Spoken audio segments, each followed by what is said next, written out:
going to be the hottest take that you've heard all day. And I might regret saying it, but sometimes, those days you just don't give up. And today is one of those days.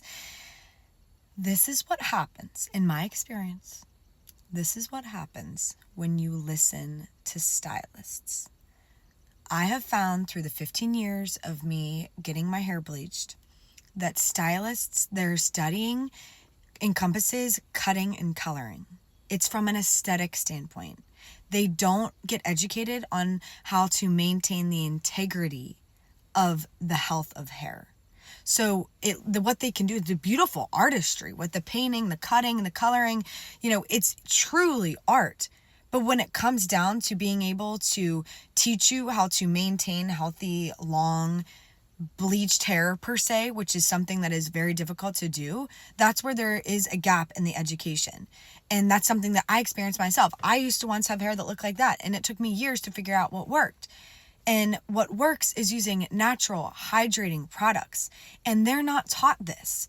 Also, the schools that they go to are sponsored by big companies that make synthetic or artificially based ingredients like Paul Mitchell, like Aveda, like, John Frieda, all of these salon grade, professional grade products that actually are very, very bad for your hair, causing buildup and breakage because of the terrible ingredients.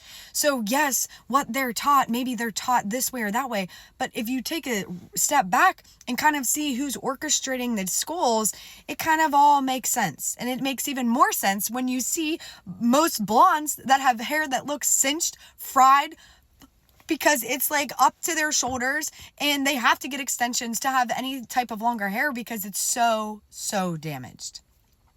So it's so common, and there's a reason why it's so common that so many of us with bleached hair can't grow it long and strong and have a similar story to that. So I repaired my hair from that to this and have been for the last 15 years getting my hair bleached. So I know what works, and it's healthy, clean, hydrating products, using oils consistently, getting your hair bleached maximum 2 to 3 times a year, and laying off the heat. And those things will repair your hair truly instantaneously, especially using something like the deep hydration treatment that will heavily hydrate the ends of your hair to keep them from breaking off. Because as bleached blondies, we have the most compromised hair and the most dry hair, and it snaps off. So by heavily hydrating the ends, you're going to be able to see that hair grow long fairly fast, and it's not going to break off. All of that to being said, I love stylists. I would never be able to color my hair myself like that, so I'll respect given, but let's just know where we stand. And understanding how to maintain the healthy integrity of hair, it's something that's just not taught.